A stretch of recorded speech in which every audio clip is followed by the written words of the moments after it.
Welcome to Dig Deep, the mining podcast. In this podcast, we go deep into mining news, hot topics, and live interviews with mining professionals and leading figures in the mining industry. Introducing your host, Rob Tyson, founder and director of Mining International and Mining International Executive, a leading global mining recruitment and headhunting agency.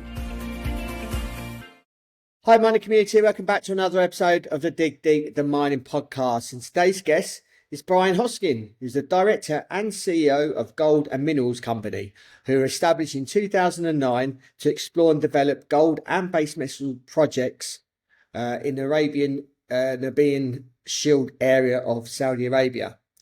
There are two major projects with a further 20 exploration licenses under the application. Brian has a long career in the mining industry and even worked in the headhunting space. So I'm keen to find out and hear more about his background, the work GMCO have done, mining in Saudi Arabia, and what the outlook for the company is. Brian, welcome to the podcast. How are you doing? Thanks, Rob, and thanks very much for that brief introduction. Probably don't need to say much more about myself, really.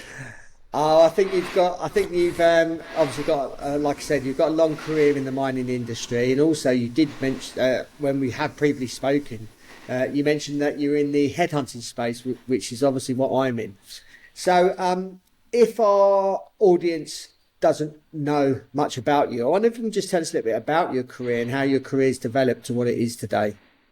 Okay, I mean, really, as you mentioned, I'm the chief executive of Gold and Minerals.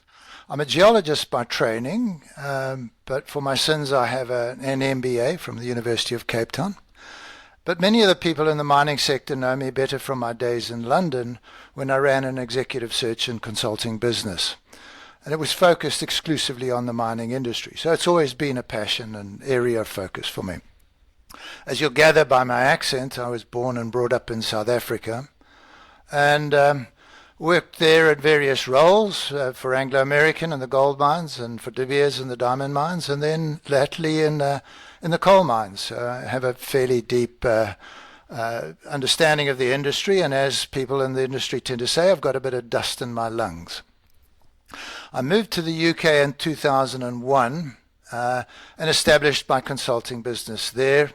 And at around 2013, I joined two of my colleagues, and we really started moving into the kind of space of assisting and managing operations around the world. And it was in this process that in the latter part of 2017, I started consulting to Kefi Gold and Copper. And for my sins in 2018, Harry Anagnostaris, the chief executive of Gold and Copper, asked me if I would sit on the board of Gold and Minerals.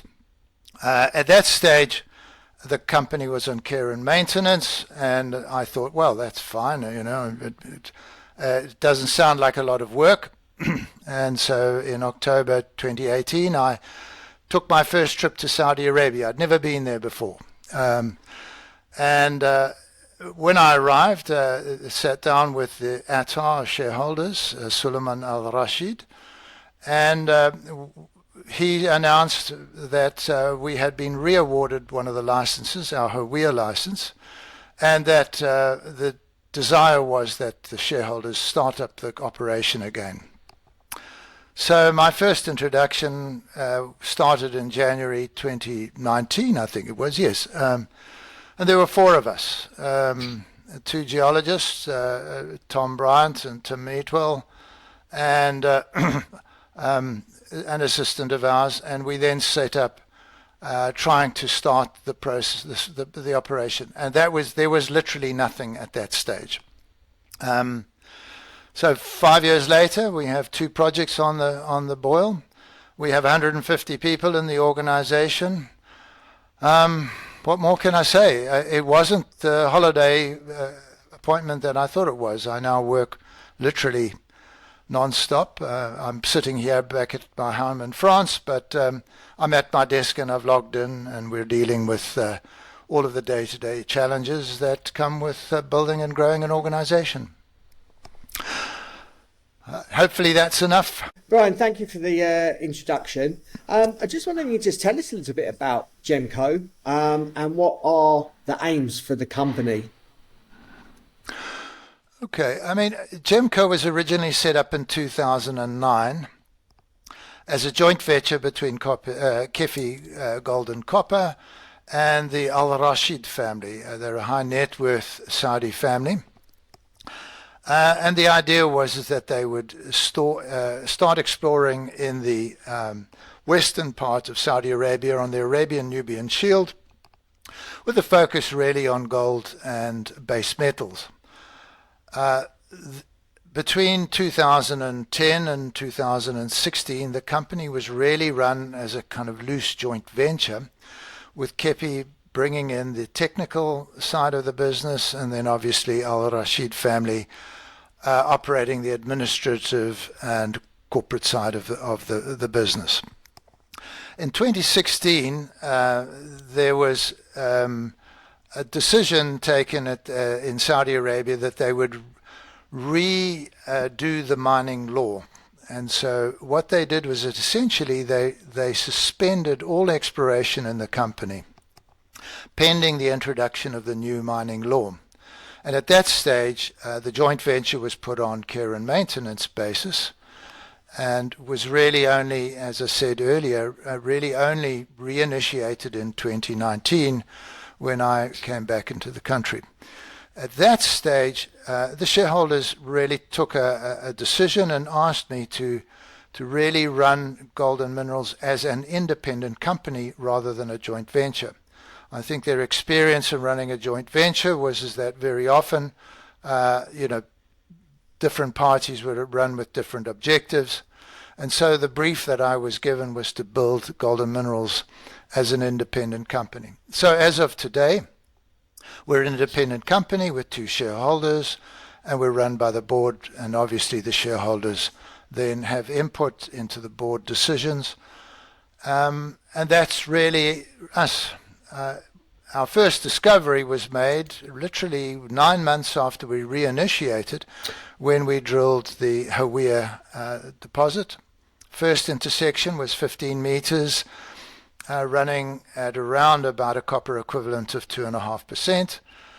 And really the rest is history. We've really continued to extend the Hawiyah deposit. It's grown bigger and bigger. At the moment, we're running around about a signed off resource of 29 million tons, and that will continue to grow. We've finished a 65,000 meter drilling program. We will finish it in the next month or so, and that will see us with a further expansion in the resources. So it's been a very, very good project.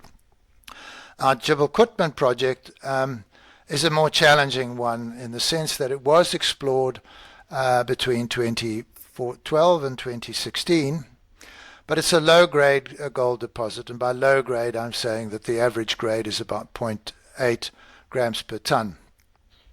The landowner in 2016 really took a decision that they didn't want us to be on the site, and the license was withdrawn.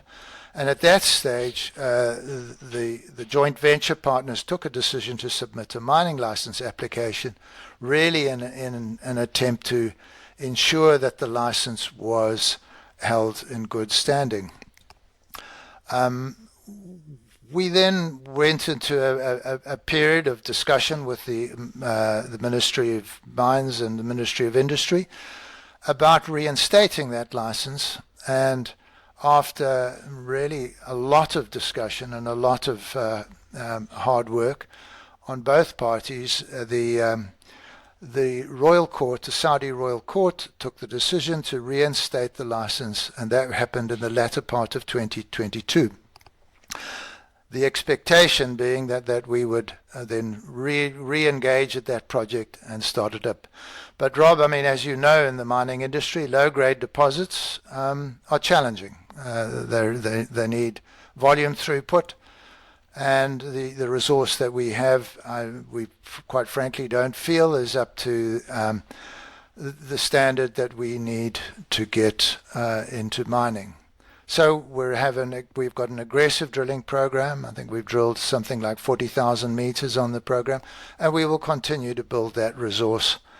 In the meantime, we're really focusing on the Hawea project and trying to bring that through to deposit. So where Golden Minerals stands today is we have two projects. They're both fairly well advanced. They both have good potential. And I say by good potential, the Jibal Qutman project originally was defined on a 25 square kilometer area. And in reinstating the license, we've now expanded that exploration license area to something like 270 square kilometers. There's a lot of mining activity that has in the past been in that area, so we know there's gold there. It's just a case of going through the right methodical steps to make sure that it actually fits up to the into an effective, mineable and profitable operation. Hawea, meanwhile, is advancing. It's a fairly simple deposit in the sense that it's a large tabular ore body. Goes down. We've so far traced it down to 700 meters, but it's open at depth. So who knows how far it's going to go down. But at the current plans, this is a 15 to 20-year project. So we're very excited. And then, of course, we have another. I think it's another 10 other, we'll have another 5 project areas of which are covered by exploration licenses, and in the next 6 months or so we'll intensively focus on those. In addition to that, where the Saudi government is putting out other licenses of highly prospective areas out to bidding, and we're obviously bid on licenses that we think are of interest and would fit within our portfolio. So that's Golden Minerals. I wonder if you can just tell us a little bit about the what exploration and development like is in Saudi Arabia, and why the government is trying to obviously develop the mining sector, and obviously it's more known for its oil and gas reserves. Robert, I mean, this is really about jobs and about changing the economy, and I always anecdotally raise the issue is that while the revenues of Aramco, the Saudi oil company, exceed those of most nations, it's not a major employer. The Aramco itself employs less than 100,000 people. If you took the mining industry and you had that kind of revenue coming into it, it would employ over 1 million people. And Saudi has that challenge. It's a rapidly growing country. It's got a rapidly growing population, and really it needs to find jobs. And really the strategy of the Saudi Vision 2030 is to create jobs and employment for Saudi nationals. So it's an obvious place to go. Saudi, particularly the western part, the Arabian Nubian Shield, is extremely well endowed from a mineral point of view. They have what's called a MODS database, which is a minerals database, which has over 5,000 recognized mineral sites.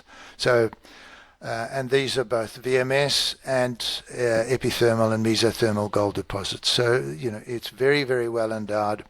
I think the challenge is to grow this industry, and we've been lucky in the sense that Golden Minerals kind of restarted, if that's the right word, at a time when the government of Saudi Arabia recognized the need to develop this industry. So they've been extremely supportive. We have very, very good communication with them, I can't, from a practical point of view, it's one of the best countries in the world at the moment to be exploring. I mean, just give you an example, our Hawea project has 2 double highways within 30 kilometers of the mine site. We don't use either of those double highways because 15 kilometers from our mine site is another tar road which we use on a regular basis. So in addition to that, there's a 110 kVA power line being constructed over the northern part of our Hawea license. So the access to infrastructure, the access to the support, access to government support is I've never seen it anywhere like this anywhere else in the world. It really is exceptional. You mentioned obviously the government. How supportive is the government, and is it being successful with mining from your point of view and what they're looking to achieve? Rob, difficult question to really answer. The problem with mining is that the time that it takes from discovery to development of a project is 10 to 12 to 16 years. It's not, there's a lot of steps you've got to go to make sure that you know what you're doing, that the resource is robust, that the capital estimate is properly, that all of those things need to be put in place. And really in 2020, when the new mining law was issued, there was literally no exploration. There were 2 companies operating in the country effectively doing exploration. That was ourselves and Marden, the kind of quasi-state-owned company. Marden holds something like 600 licenses, but has really done not an awful lot with those. And it is a concern, and we voiced that concern in the sense that they've locked up some of the most prospective ground in the country. Having said that, there are now a plethora of other companies coming into the country, and we welcome that. And we've seen Ivanhoe Electric come in, we've seen Royal Road come in, we've seen other companies come in, and we have a good relationship with them because it's really it's open ground. But to develop a mine takes time. So we're all in the exploration phase, and I think that where Golden Minerals is lucky in the sense is that we have 2 relatively advanced projects. But having said that, we discovered Hawea in 2019. It will take another year or so before we're really ready to do all of the detailed engineering and front-end engineering on that, and will take another 2 years to build a mine. So these things are not quick. Having said that, once Hawea is in production, we'll employ really over 1,000 people, and the multiplier effect of having a mine the size that we envisage on Hawea is that it will really enrich that community that we live in and work in. And how good is the ground across the country, and obviously the different commodities within Saudi Arabia, and maybe compared to anywhere else that you've worked before? Yeah, it's pretty well open. The challenge is to secure the right licenses, and the challenge is then to actually develop the right programs. So a lot, for example, we're working effectively and extensively in the Wadi Bidda belt.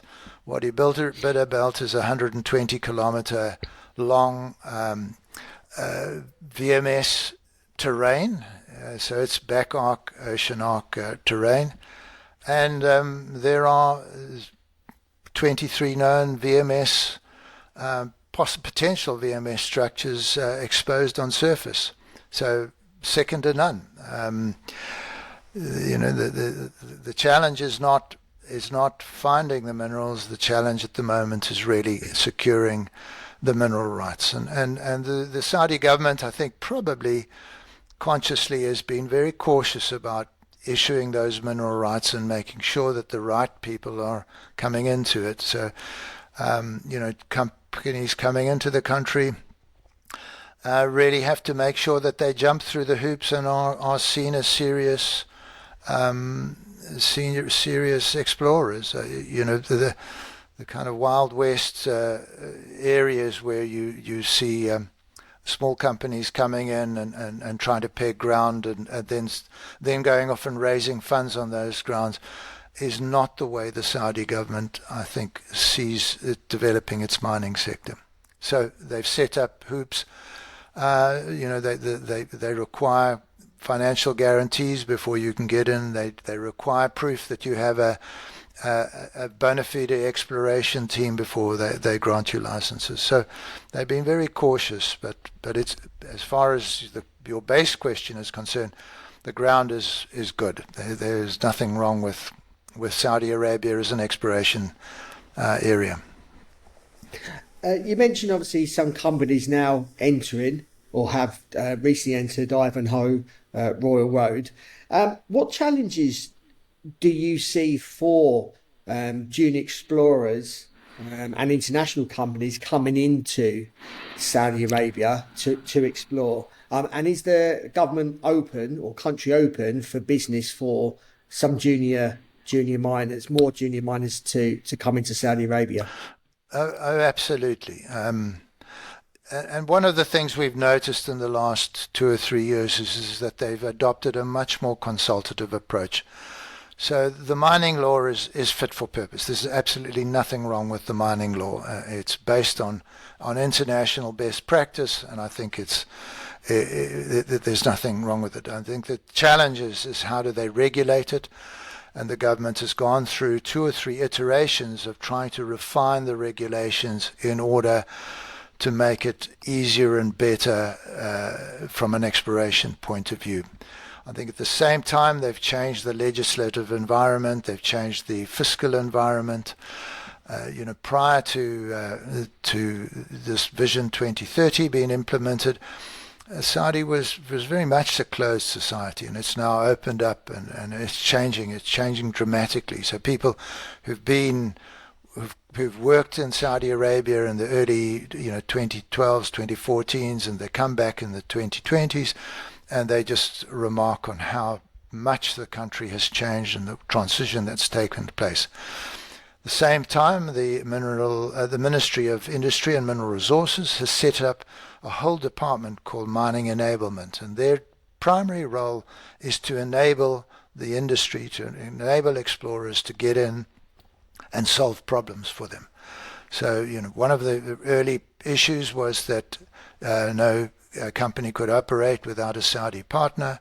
Now those rules have been relaxed, and so the whole fiscal regulatory regime has changed. And you see that from the moment you walk into the airport. You arrive in either Riyadh or Jeddah, you're welcomed. Getting through customs is a 5-minute, getting through immigration is a 5-minute exercise. You're met by friendly people, and you feel that you're welcome in the country. So very, very changed, very nice, very exciting place to be at the moment. Bear in mind that Saudi Arabia is really looks both east and west. So I live in France, and it's a 5-hour flight from here to get to Jeddah, and it's another hour's flight for me to then get from Jeddah to Bisha, where our offices are. Would you give, or what advice would you give any mining companies or international mining companies looking to go and explore in Saudi Arabia? Is there anything that you may have done, you could have done better, or you've seen companies come in and do and maybe not been successful? Just wondering if there's any advice that you could give a company potentially looking to explore in Saudi Arabia. I think that you've got to take it seriously. In other words, if you're going to come into that country, you've got to show that you're making a clear commitment to the country. If you don't, then you'll always be seen as an outsider. So, for example, we have a very, very aggressive Saudianization program. Bear in mind that this is a country which has no mining background. So, getting people into the industry, they don't have those skills. But as we've gone about it over the past 2 or 3 years, and we've recruited young Saudis. And by the way, I take my young Saudi support team, my administrative team, anywhere in the world. They're smart and they're well educated, and they really, really are capable people. So, but we've made a commitment, and that commitment is reciprocated, because when we raise our voice and we say there's an issue, they listen to us and they talk to us. So we have access as a result of that commitment. If you think you're going to come in and make a quick buck by pegging some ground and then going off and raising some money on a stock market, this is probably not the environment for you. With the uptake in mining in Saudi, is the country ready for mining? And what are the government and obviously GMCO doing to obviously increase their workforces over a period of time as you go in further into development and construction and operation? Yeah. That's a really, really difficult question to answer simply and easily.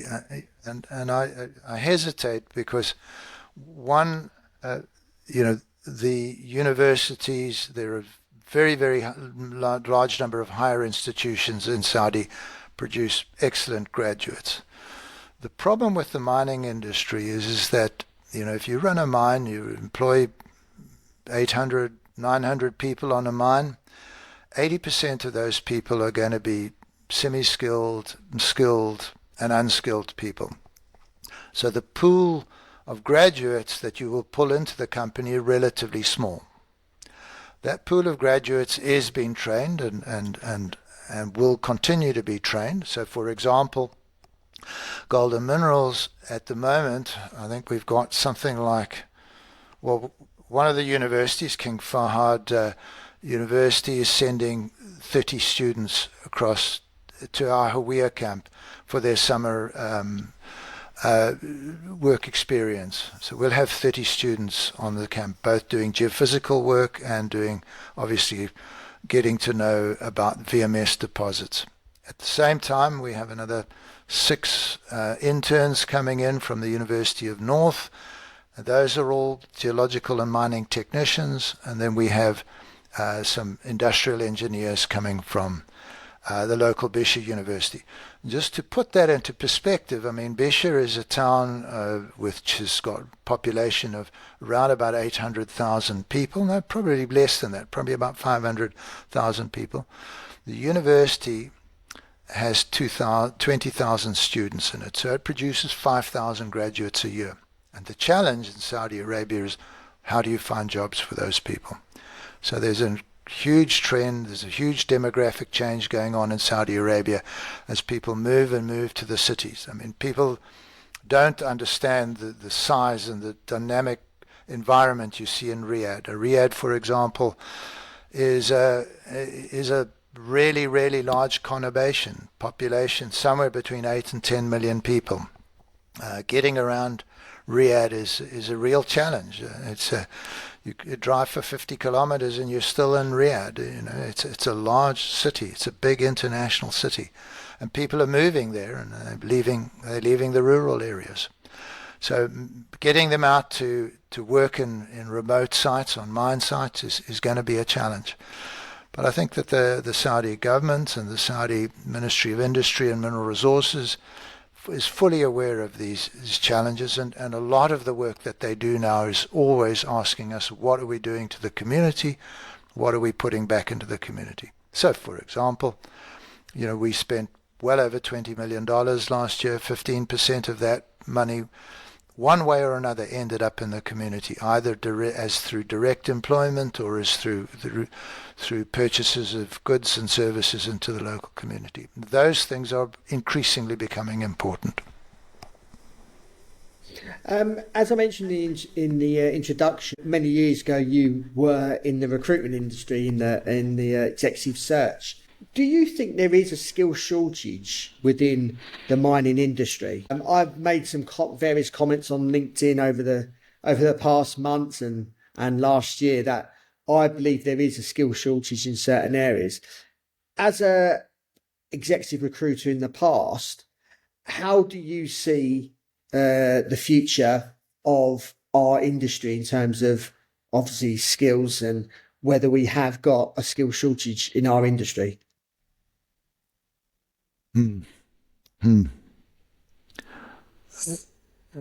Answer is yes and no. And I think about the experiences that have happened in West Africa, and I think of the experiences that have happened in East Africa, for example, where mining industries grew, but they were originally staffed by expatriate staff as the skills were not available in country.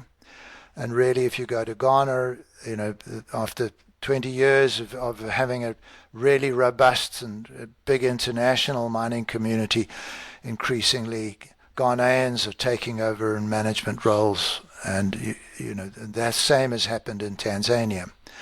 And I think that that's really true of everywhere else. So Saudi, I think in the beginning, does not have those skills available. Many of the areas of technology are not really, they're very, very specialized.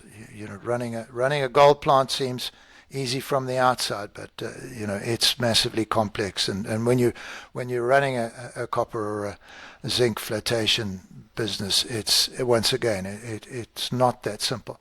So those international skills are always going to be needed, particularly in the beginning. And then obviously as their industry matures, local skills get developed, and those expatriate skills get replaced. Having said that, the mining industry is a tough industry because, as I always say, the mines are not in the best of locations, and you have to have people working in very, very remote, under times very tough and very hostile geographical and environmental conditions. And it's not an industry which has seen a growth in education. So, I think of the mining industry in the United Kingdom, for example. The Royal School of Mines in London is no more. The number of mining schools is shrinking, and the number of graduates is limited. So you're right. This is an industry where skills are always in demand, and the role of executive search and assisting to disintermediate and assist organizations in putting people into remote places and helping organizations grow is increasingly, I think, critical, and hence, Rob, why we've talked to you in the past.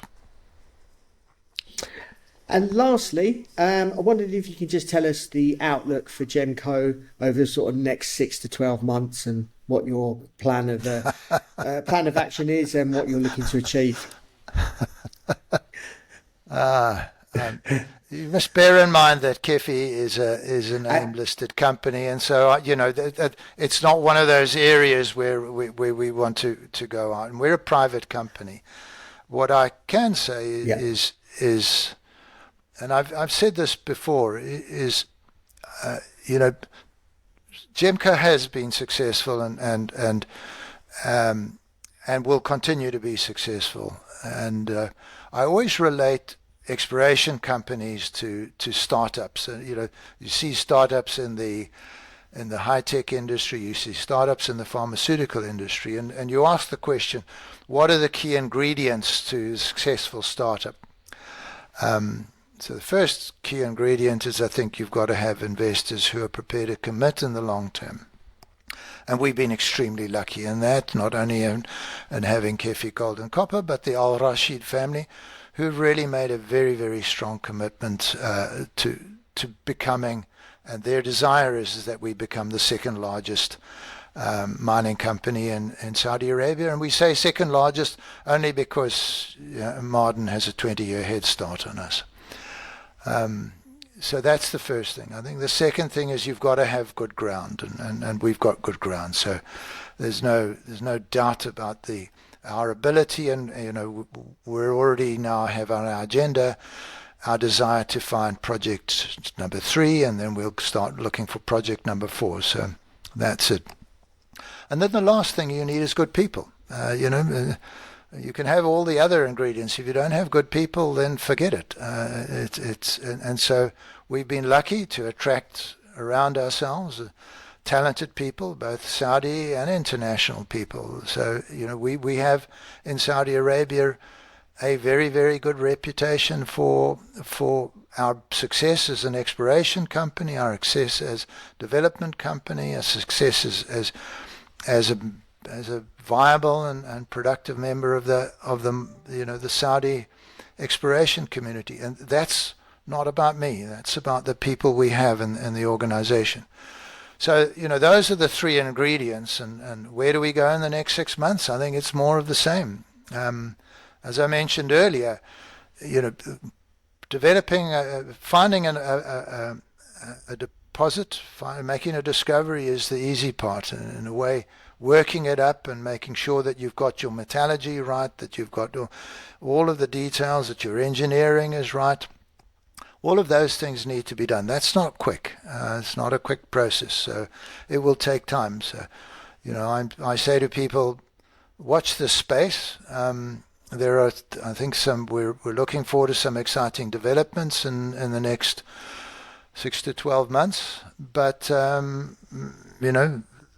there is, as they say in the classics, many a slip between cup and lip. So it's really about us sticking to the knitting and doing what we think we need to do in order to move these projects. And I think the last point of view is, we're no longer a junior company. We're a development company. When you look at our financial backing, there's no way that you could describe us as a junior. We're a company in development, and we will continue to grow. Brian, thank you for your time. Really appreciate you telling us more about GMCO and Saudi as a country to mining. And it seems there is a lot of future with the country for yourselves and others operating in the country at the moment, but also potentially looking at international companies coming into Saudi to develop their mining industry. If our audience wants to reach out to you, or if they want to follow your story and the company's story, how can they go about doing that? Is GMCO on any social media channels and platforms? Yes, Rob. Obviously we have a website, and that's I think www.genco.com.sa, and I think that we've got a link. We're linked into LinkedIn, and that sounds like an alliteration, but we're in LinkedIn. We've also got a page on X. But yes, people are welcome to contact us, and we're very responsive, and we like to engage with the community, and we like to engage with people. So that'd be a pleasure to speak to anybody who's interested. Yeah, great. And we'll include those in the show notes that accompany this episode for easy access.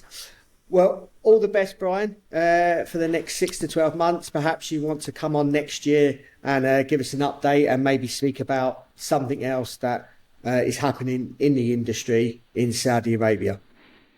Good. Thanks very much, Rob. Yeah. All the best. No worries. Thank you. Hope you enjoyed that episode. Appreciate if you can share, as always, this episode far and wide to people within the industry, but also people outside of the industry to share our message.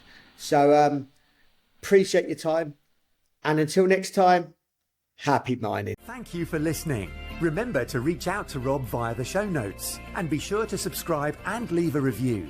Until next time, happy mining, helping each other to improve the mining industry.